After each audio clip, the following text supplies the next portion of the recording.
This is the first time that we've done it with this large a group, and I'm sure that all of you have got very well accustomed at this point in your careers to doing online conferences like this. I'm sure we've all had our fill of them in the last month and a half. These are the protocols that we'll be following. By the way, I'm Peggy Sorensen. If please mute your microphones and cameras unless you're speaking. That just it usually helps out some with sound and so forth. So if you would do that. If you have questions as we go through, submit the questions using the chat feature. Noelle is going to be monitoring the chat and will either save up the questions until the end or interrupt me if there's something that needs to be answered as we go along. She can also give you some advice if you're having connection problems or something along those lines. We will be answering any pre-submitted questions, the ones that you may have emailed to me in advance. And we will, and I will attempt to answer any that are submitted live today. All questions and answers will be compiled and posted to our website following the close of the question and answer period. So check the website next week and you can see the complete list of questions and answers. This is we're dealing with a request for qualifications for what we in-house have started calling the common RFQ process. It was started a couple of years ago to combine the request for qualifications for a number of assessments that the Ohio Department of Education is required by law to approve on a regular basis. We did this for some reasons on ODEs and that have to do with providing a consistent approval process to ensure high quality assessments. It also looked like a more efficient way to do things than to ask vendors to apply to 3 or 4 different silos in our building to get approved for various different uses. We also believe that this is responsive to district needs because we can turn out a product in terms of a list that allows them to look down and see, all right, this assessment is good for this use. It's also good for this use. So for the districts, we're looking at providing something that is more proficient and more efficient and provides them hopefully with some cost savings because of overlap of uses. At this point, we have 8 different categories of approval. We have grown over the years. So this is the list. I won't read them all. They each one have a long name, and then we've given them a shortened name so that we don't have to read out loud alternative assessment for grades 3-8 every time we say it. We'll just call it Alt 3-8. We're looking for something critical in terms of each assessment approval. We're looking for whether or not that assessment is approved for these various defined uses. Now, that list of 8 different approvals kind of falls into 3 distinct categories. Some of them are alternatives to existing Ohio tests. We also have tests that provide assistance in teacher and principal evaluation. And then we have the category of gifted screening and identification. One important term to consider right here, an alternative assessment is an assessment that is used in place of an existing Ohio State test. And so we are looking at whether or not it is equivalent to that state test in terms of both alignment to the learning standards and also providing proficiency levels or scores that can be used in place of those Ohio State assessment scores. We have a number of alternative assessments at this point. We have the K3 diagnostic, which is used to follow students in grades K3 to determine if they are on track in terms of their reading skills to likely be able to be promoted from 3rd grade into 4th grade. We have another reading assessment that is an alternative, the alt reading, and this is used in combination with the required Ohio State test. Students that do not demonstrate sufficient reading ability at the end of 3rd grade to be judged competent to move on to 4th grade may receive additional intervention and be provided with another more targeted reading test at the end of that time or later to determine if they can meet that bar. So that is used in conjunction with the 3rd grade reading ELA test that Ohio provides. We have just added a new category that we're calling Alt 3.8. These are tests that can be used as an alternative assessment to the Ohio State tests in grades 3 through 8.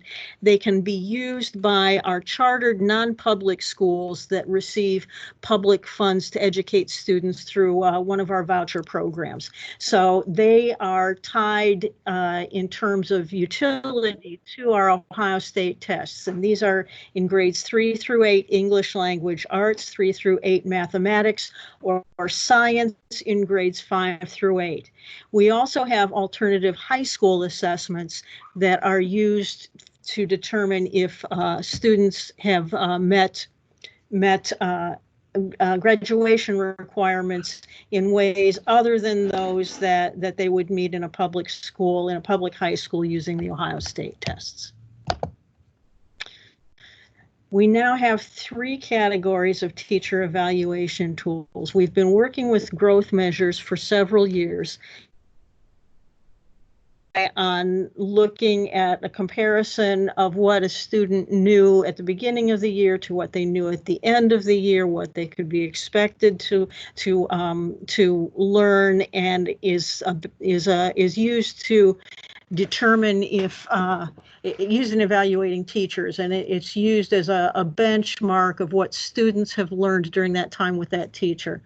It's fairly detailed. It's possibly a little unwieldy. There's been a lot of pushback from the field, and the legislature has now opened up the evaluation to include high quality student data of different kinds. This is a different measure that is used. It requires the use of more than one measure to evaluate the student or to evaluate a teacher during a particular year based on some evaluations of student growth.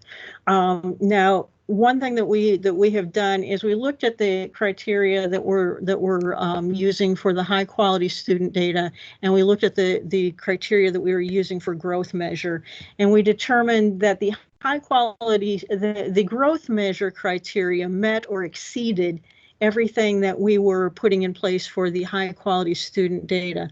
So any assessment that has been approved before this as a growth measure has the option of requesting to be also listed as approved for high quality student data, and this does not require a new application.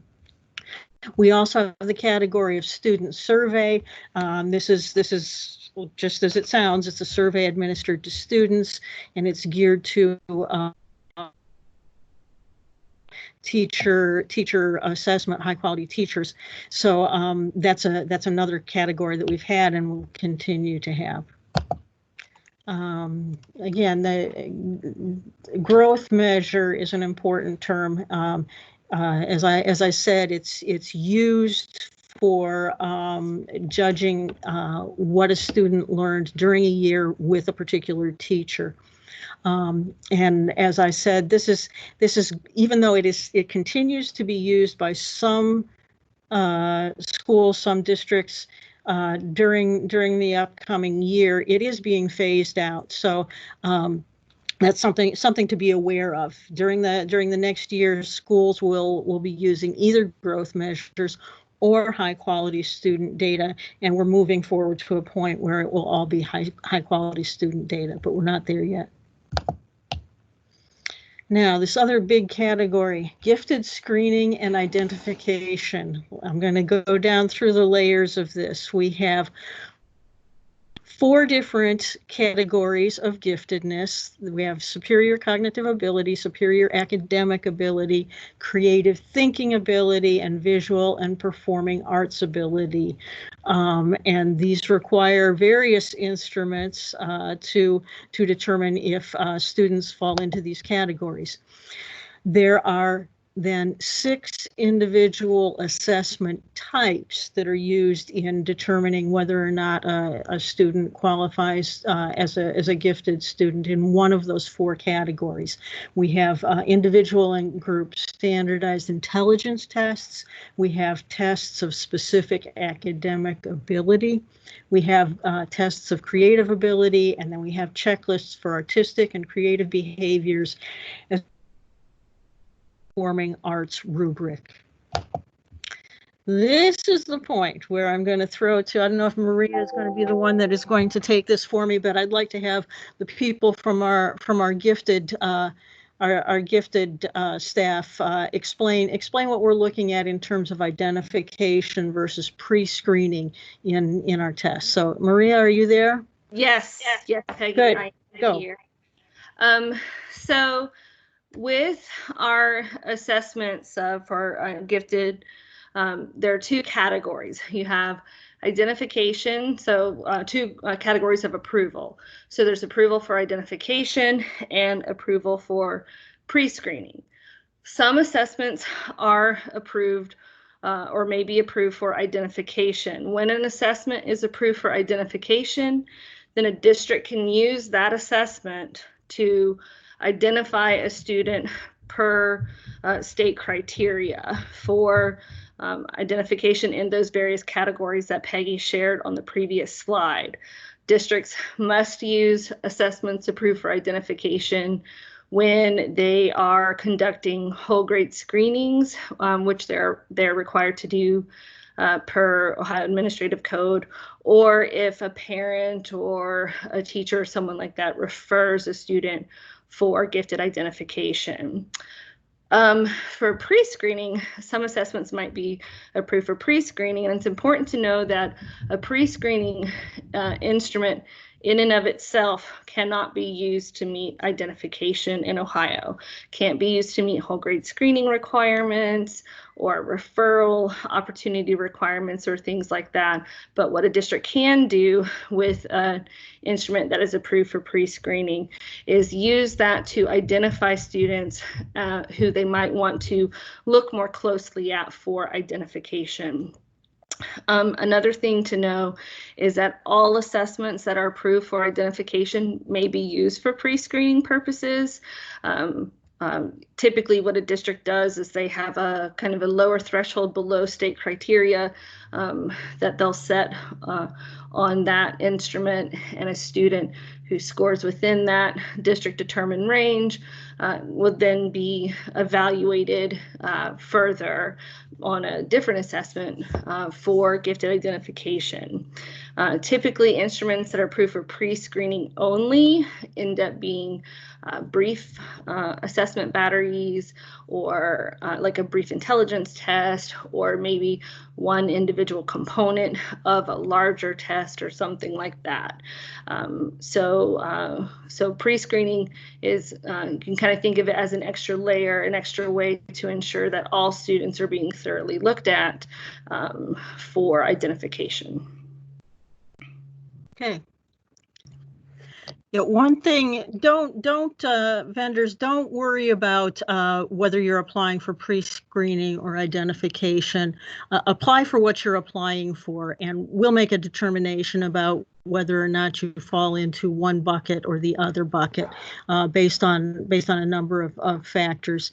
But generally, it is important, I think, for us to present exactly what it is we're talking about here when we look at identification and pre-screening. Now, I know that we probably have a mixed bag of vendors who are coming in the door for the first time, some that are not new to this rodeo, and a number of you are probably already have some approved assessments. So the question is, do I need to apply? Okay, if you are currently approved and your test is not changed in any way, your norming data are current, meaning within the last 10 years, and the ODE's approval requirements are the same, then you don't need to submit a full application. You should have received by now the application for continued approval. If you have not received it, then shoot Noelle an email and she'll make sure that you get it. But this is just a shortcut for saying, yes, everything is still the same and we want to stay on the list. Now, if in fact you are approved, but there are approvals that you want to add, generally this requires a full application. Now, generally means other than the one that I mentioned, where we're adding the high quality student data to people that were already approved as growth measures. But generally, to add approvals, we want a full application because the criteria are likely to be different, and so we want something that's current, up to date, that we can look at. Now, if you've been approved but something has changed, now this is in the case of Ohio, something that might change is the adoption of new learning standards, as has happened in the area of science. So if you were approved for, say, alt science, alt 3.8 in the science category, we have new science standards this year, and so we want a full application. There may be some other changes, such as the addition score for alt high school, and in those cases we may just need some updated data. If you have a question, let us know. It should become clearer once you look at the application for continued approval. But I did want to highlight those two because in one case the science tests need to reapply and show alignment to the current standards, and in the alt high school we just need to arrive at a new score for that. Okay, when we look at assessments for approval, one of the things we're going to be looking at first is this assessment sound? We're looking at the overall quality of the assessment. Is it reliable? Is it valid? All of those good things. And then we're also going to be looking at, does the assessment meet the needs of the specific assessment area? And these things may include alignment to Ohio learning standards, linkage to Ohio proficiency scores, or a whole host of other criteria that will show up in the vendor submission tool if you've looked at that. Some important terms here. Now, we've already talked about alternative assessment. Those are the assessments that are being used in place of an existing Ohio assessment, and so we want to look at their alignment to the learning standards and proficiency levels to make sure that will be a substitution that is telling us the same thing. Reliability is an indication of whether or not the instrument is stable and likely to give the same results under similar conditions over time. And validity, does the instrument measure what we want it to measure? And this sometimes hooks into the whole alignment piece. Are we measuring, if we say that a student can read at the third grade level, are we actually measuring third grade reading as opposed to something else that might look like that? So those are kind of the terms that you're probably very familiar with, but there we go, just review. Other considerations that we're looking at, we want to look at some general stuff about how your company is supporting the assessment tool. Does it require special training for whoever's going to be administering it? Are there technical requirements for computers or whatever? What is the adaptability of it to specialized situations, and is that information available so that the districts can make informed decisions? And then generally, we want to take a quick look at vendor reliability. We want to look at whether or not you've been around, you have a track record. The sorts of things that before we put our stamp of approval on it and send it out to districts, we want to know that we're giving them to something solid. Okay, well, what we're looking for in terms of an application, we've sort of hung our hat on this documentation, not description. By documentation, we mean a whole list of things that are generally available, are generally part of what you should have in your house. The manuals, reports, sample forms, written policies, all of those things that demonstrate how the vendor and the assessment meet our various criteria. We're not asking for description. We don't have a lengthy application for you to fill out that tells us how you meet all of those criteria, because those things should already be in existence in your standard information. And so that's what we want to look at. Oops. Uh-oh. Where did they go?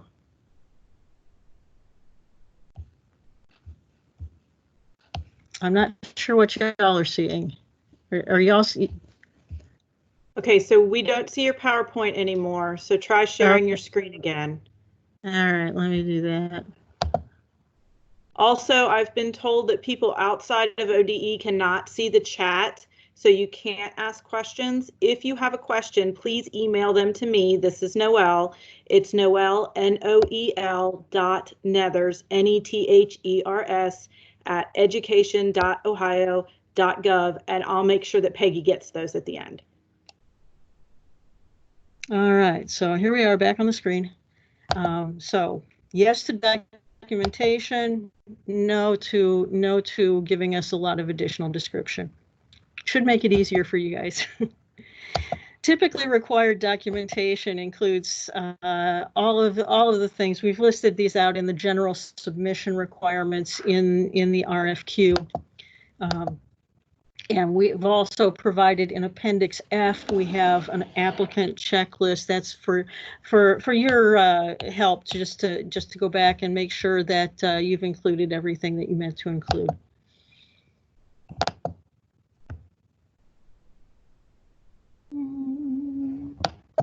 Okay, there we go. Typical documentation includes a technical report, administration manual, a blueprint, sample test forms and items. I think these sorts of things tend to be across the board for everyone. You may be required to show a norming study depending on what approval you're asking for. You may have to show a content alignment study, again, depending on what the approval is for. Linking study, the same thing. So, look at what is required for what you are applying for. Now, an alignment study is used to establish that what is tested is specific content. The alignment requires vary by the kind of approval. In some cases, we're asking for alignment to Ohio State standards. In other cases, there's a broader alignment requirement. But so pay attention to what specifically you need to demonstrate alignment to.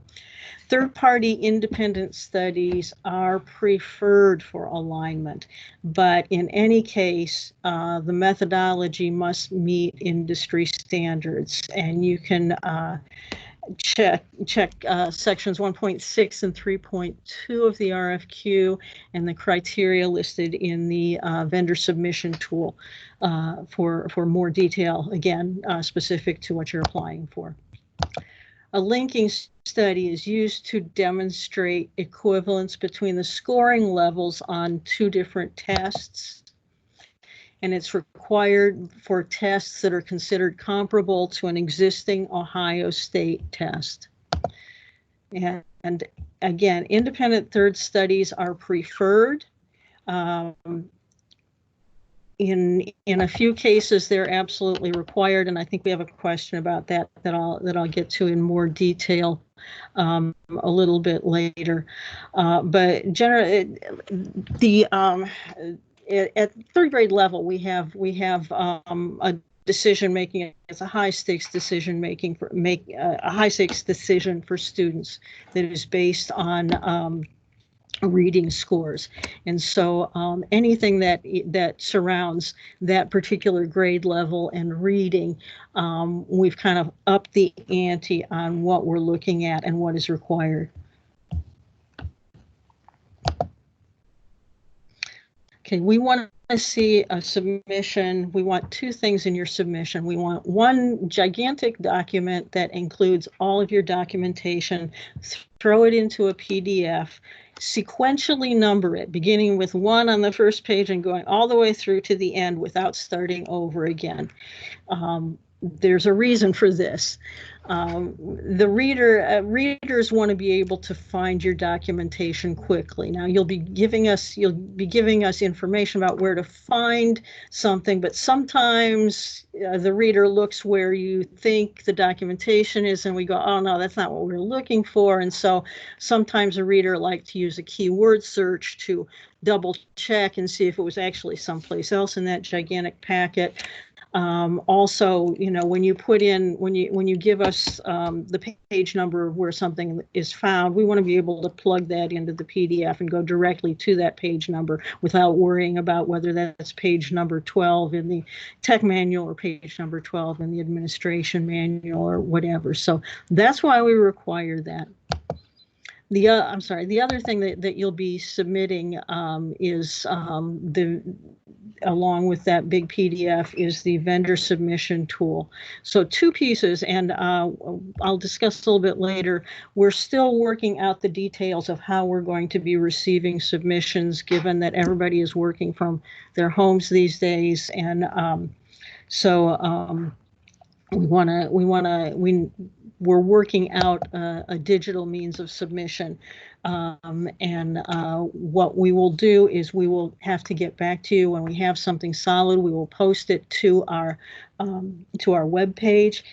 If you have not yet submitted an intent to apply, please do so that we also can send out emails when we know exactly how submission is going to be.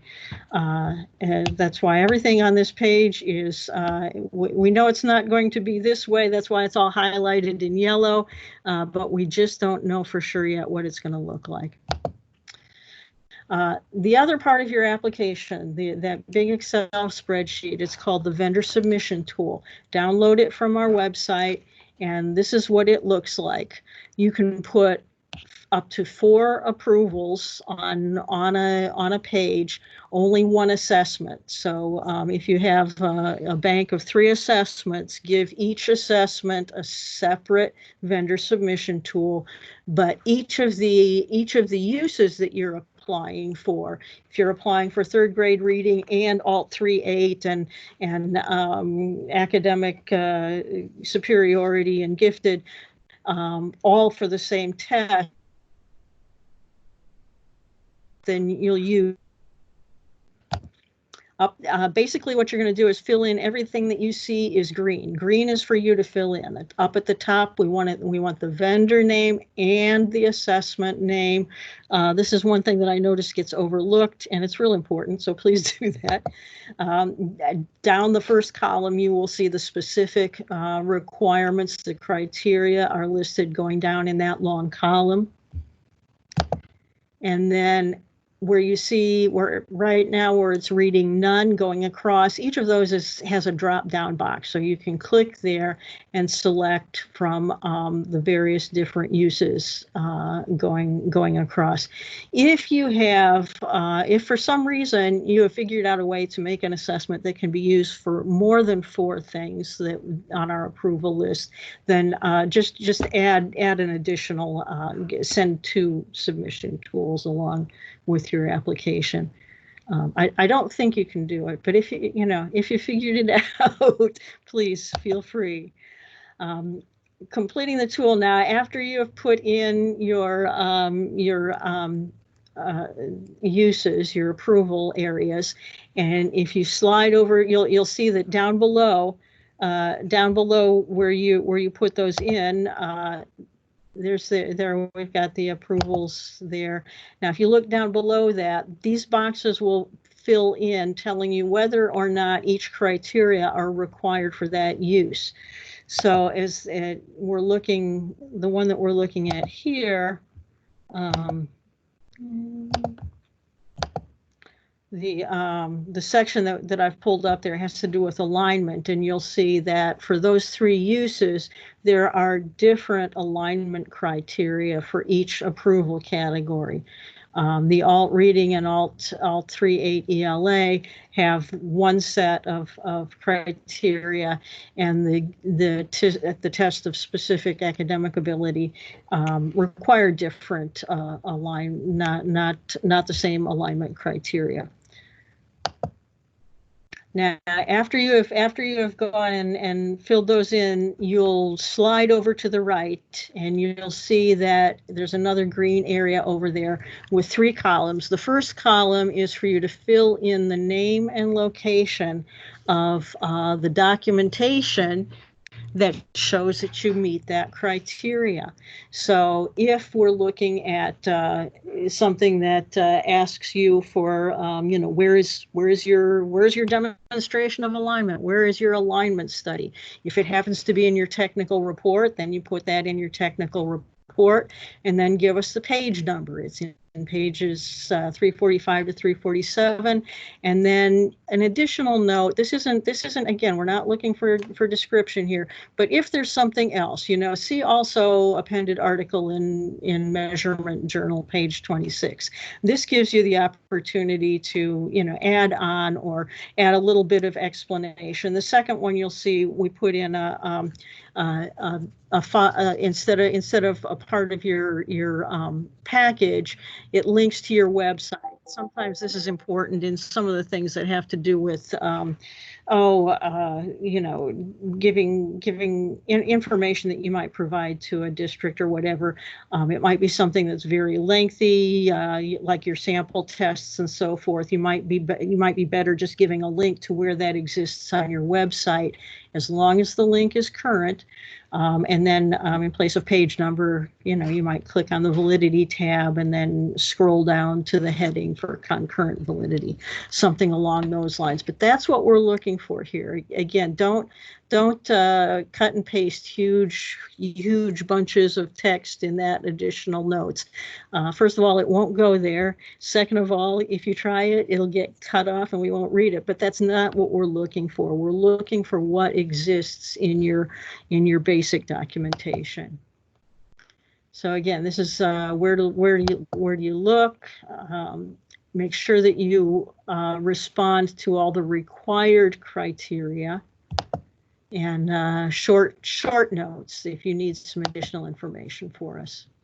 This is what our reading approval process looks like. We train, most of our reviewers are ODE staff. We have some additional outside experts. All of our readers are trained on both the process and the expectations and the criteria. There will be multiple readers for each and every application, up to three readers for the content piece and 2 or 3 readers for the technical piece. Every required element is judged basically yes, this is adequate, or no, it is not adequate. We don't give a score. There's no extra points for doing a great bang up job. We want to look and see, is it there or is it not there? And at the end of that time, we'll notify you of any deficits, and you have an opportunity to respond by providing us with additional information or clarifying where the documentation existed in what you already submitted. And then you get that back to us, and our final decisions are made by ODE leadership. These are the dates that we're looking at currently. We'll be taking questions through Friday, which is the 15th. The 29th of May at 5 p.m. is when applications are due. And again, we'll be letting you know exactly how to submit those. It is our intent to read then through June 22nd and allow you from the 22nd of June to July 2nd for the appeals period. And then we hope to publish the list by July 15th. Of course, the further we get in the future, the less we can count on these things being stable. But I would say that May 29th is one that you can count on. And the others are the ones that we hope to be able to meet.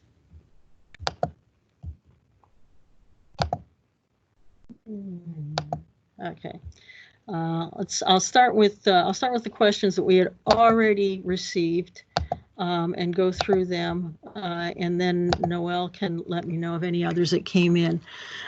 Is a linking study required for Alt 3 Science? Yes, it is, because Alt 3.8 Science, which is actually grades 5 and 8 Science, is used in place of an existing Ohio State test. And so we want to see that the scores that come out of that in terms of proficiency levels, basic, proficient, advanced, and so forth, are equivalent to those that are that come out of the Ohio State test. So yes, a linking study is required. Now, again, an independent third-party linking study versus the independent third-party review of an internal study. Is the independent study preferred or required? And the answer is it depends. Generally, we'll look at an internal study verified by an independent third-party review and judge it based on the merits of what you've presented. The exception to that is third grade alt ELA. And that is because of the high stakes for third graders in terms of being promoted into fourth grade. So we aligned that piece with the existing rules that we already had in place for alt reading, where the linking study must be an independent outside study. So in that case, yes, we do need an independent third-party linking study. For the other uses, again, we prefer it. We think it is much stronger. But if you have an in-house study that is independently verified, we'll look at it, and we want to see that it meets industry standards. Is concordance for reading sufficient, or is full ELA required at grade 3? Again, this relates to that issue of we have tests that have been approved in the past for as alt reading at third grade, and they require only the reading portion be linked to Ohio scores. When we get into the full ELA in the alt third grade ELA, we need to see the concordance for those reading scores as well as for the whole ELA. Okay, we did have questions about the vendor submission tool that we put out indicated that a linking study was required for a growth measure. This was an error. We've corrected that. So if you If you are applying for growth measure, just know that you do not need to provide a linking study. There wouldn't be anything to link to, because the growth measure is only for those areas that are not being tested by the state of Ohio. So we posted a corrected version of the tool on May 7th, so make sure that that is the version that you're working from. Does the state require a depth of knowledge range and item type specification by subject and grade level, or can those ranges and item banks, item types be a summary of the entire item bank? And I think this came from a vendor that's looking at the Alt 3.8 tests. We want to see depth of knowledge at the subject and grade level. So that we know that we're again, if we're looking at a 5th grade test taking the place of an Ohio 5th grade test, we need to know that it's equivalent at that specific grade level, not just part of a broad testing program that may be equivalent over several grades. We want to know at that grade level. All right. We're asked for to provide a citation for the 10-year requirement for norming.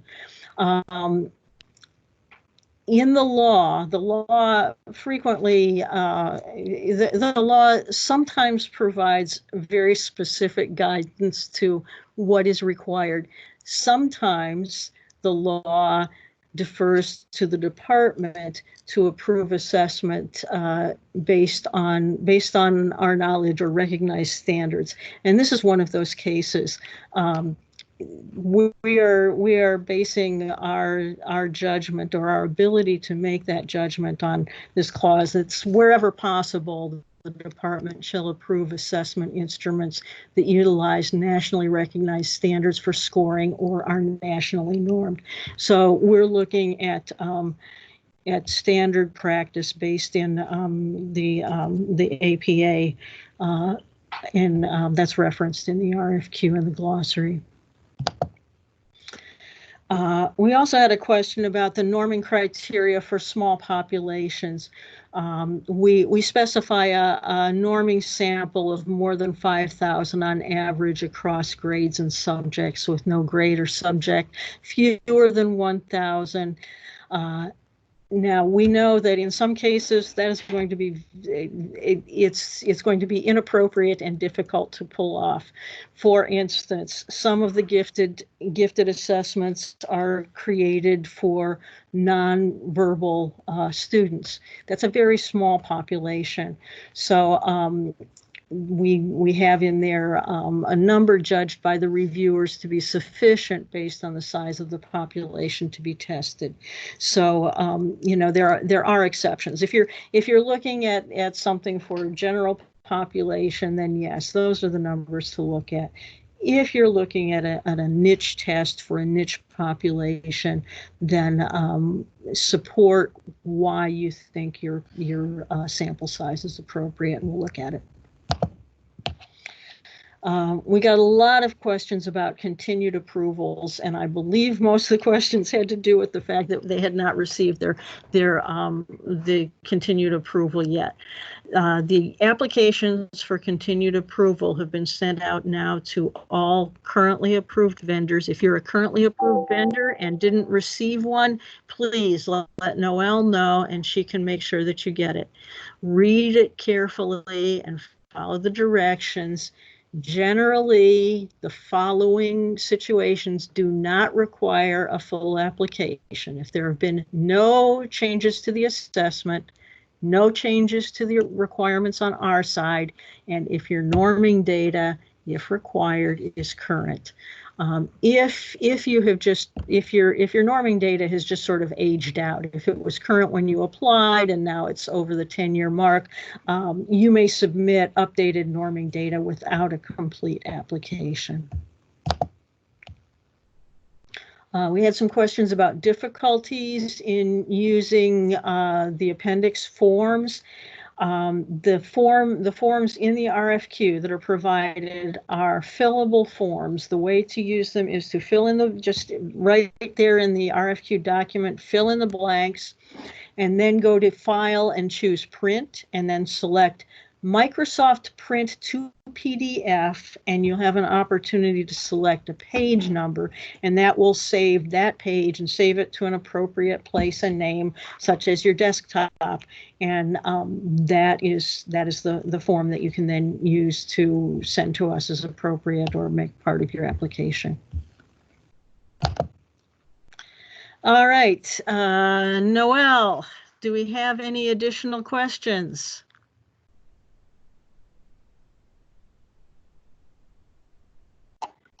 Yes, we do have additional questions. Okay. Okay, so Rose from ACT says, one assessment we've submitted was approved for gifted pre-screen. What would we need to submit with the renewal to have it considered for gifted identification? Okay, Maria,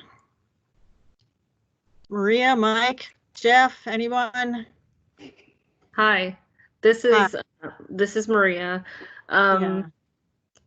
So if I understand the question correctly, ultimately that answer would depend on the reasoning why it was approved for pre-screening. Not knowing that, it's a little hard for me to be too specific. So it would probably be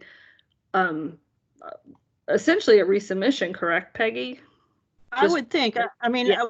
What I'm thinking is generally what would knock it down from identification to pre-screening would be the reliability, correct? Often that is one of those pieces there. So there's a certain reliability score on the technical side for approval for identification that an assessment needs to meet, and the threshold for pre-screening is lower than that. So yeah, but there are other things too, such as if it's a brief assessment, so how many items, things of that nature. There's a lot of different things that could determine the difference between pre-screening and identification approval. Peggy, this is Mike. Yeah, I would concur with Maria. It would be a resubmission. Okay, so for that, yeah, you're going to be submitting a whole package and looking carefully through the criteria to determine if you meet all of the criteria. Noelle? Okay, so then Rose also asked, can we do a fully electronic submittal instead of providing hard copy documents? And she asked, is there a potential for an extension? And I'm not sure. I'm assuming that the extension is an extension for the entire RFQ submission and not for sending the required documents in the hard copy. Yeah, we've not really, I can't think of any time that we have actually granted extensions past the deadline on an individual basis. Now, the one thing that I will say is that the issue that she raises about the hard copy is something that we're aware of and dealing with, and we're going to have to kind of figure that piece out.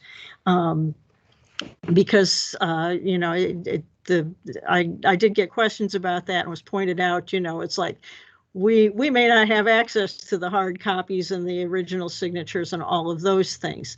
So it may be that what we do is kind of a two-piece submission where we give you the directions to submit electronically. Maybe you're submitting screenshots of I don't know, somehow getting live signatures in facsimile form into your application. or it may be that we take all of the digital work and then following approval, we collect the the actual signatures and hard copy documents. We are aware of those issues and working through exactly how we're going to do that. Anything else? Yes, more. Okay, so there was also that question that you just touched on from Becca at NWEA. She wanted to know if, I think you just answered that, the signatures and physical copies upon reopening of the office, if they could submit those then and just do the electronic version now. Right. I'm thinking that's probably, I mean, we're going to have to deal with that one way or another. And whatever it is, it will be an across the board decision rather than individual extensions. Okay. Andrew from Silverback Learning asked if they are submitting one assessment for more than 4 applications, do they submit a second vendor tool? And I was able to answer that, but for people who can't see that, yes, you cannot copy that vendor tool tab. It's protected so that all the requirements work correctly all the time. So you will have to submit a separate vendor tool when you run out of applications for each assessment. So then we have a question from Tal at Pearson, and he asked the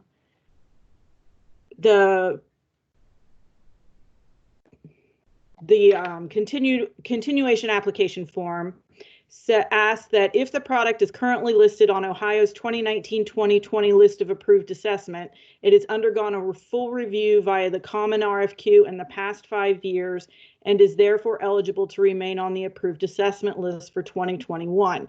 The date it was first listed on Ohio's list of approved assessments and of its last review was, and there's a drop-down box with only 2 choices, 2018 and 2019. And I think he is asking, what if it was approved before that? Before or after? Well, after we will add years too, so we don't need to worry about after, but right. Well, I mean, I'm thinking about we did approve in 2020 the alt 3.8. But that was for use in 2019-2020. Right.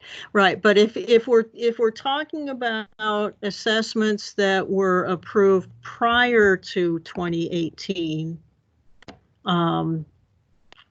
they are, and if they have not resubmitted at this point, they are no longer approved. Correct? Correct. I mean, we no longer have anybody that was grandfathered.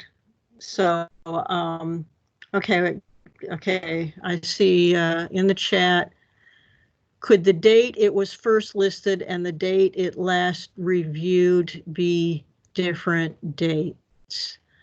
Oh, yeah, well, I suppose it could have been first listed for one use and then reviewed again for something else. Do the best you can. You know, if you have something that has 2 different dates, you know, do the best you can with answering in the form, and then give us an explanation when you submit that. You know, include the explanation in an email when you send it in to us, and we'll figure it out. I mean, I do think that, yeah, the test could have been listed for one use and then submitted for another use at a different date. So yeah, do the best you can with the form and then explain in an email. Okay, so then he also asked, can we confirm that the continued approval form does not request vendors identify what the product was approved for? Off the top of my head, Noelle, you work with that form. Does it? It does not ask what the product was approved for.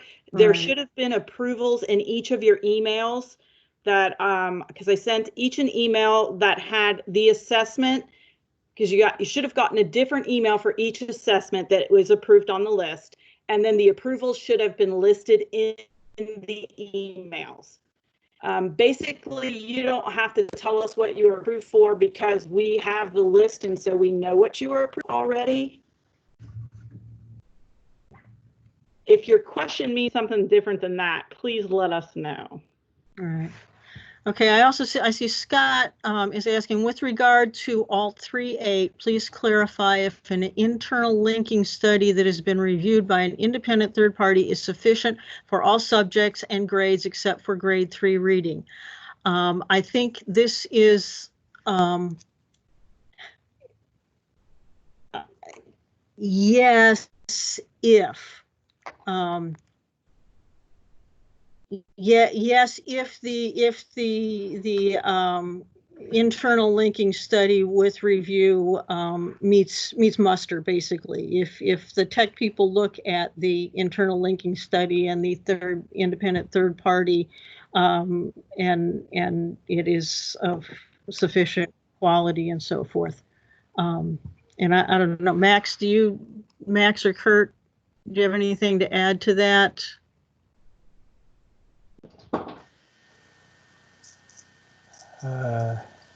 I didn't pay close attention to it. Okay, say it again.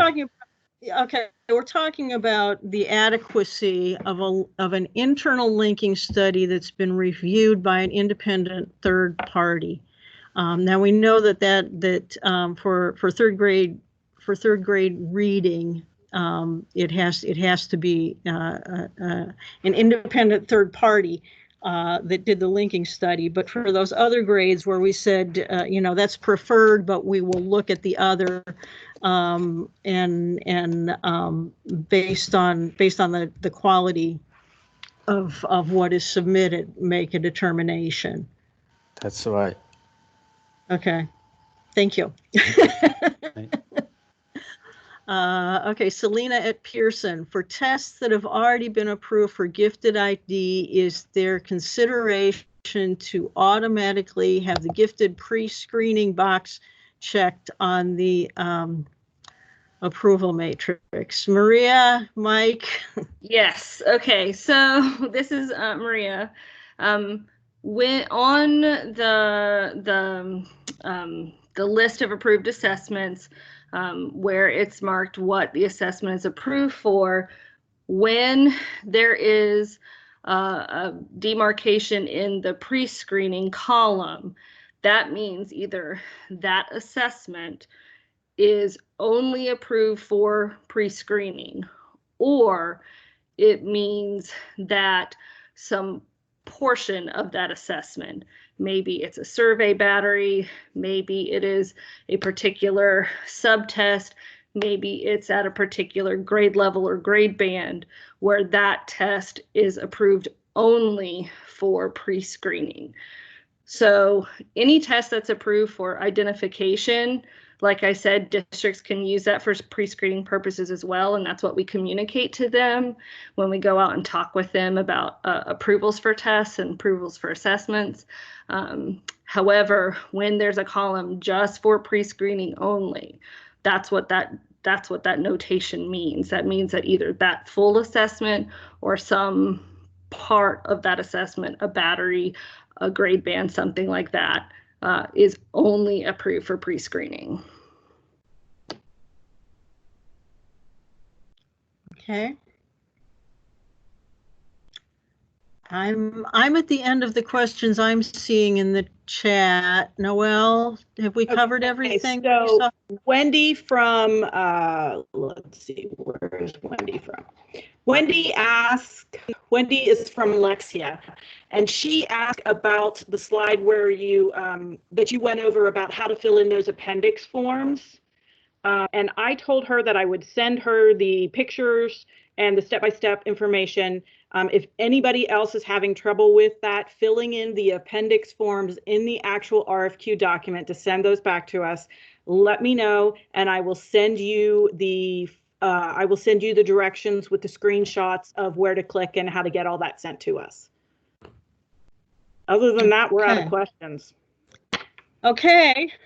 This is a 3, 2, 1. Anything else from the from people out there? If you want to click on your cameras and give me a look at who y'all are, it'd be nice. But other than that, I think we're done.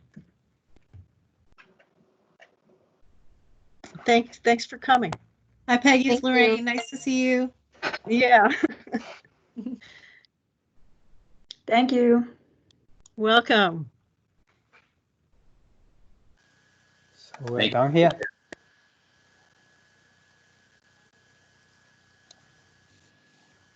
Are we done? Yep, we're all done, Max. All right. Yep. Bye.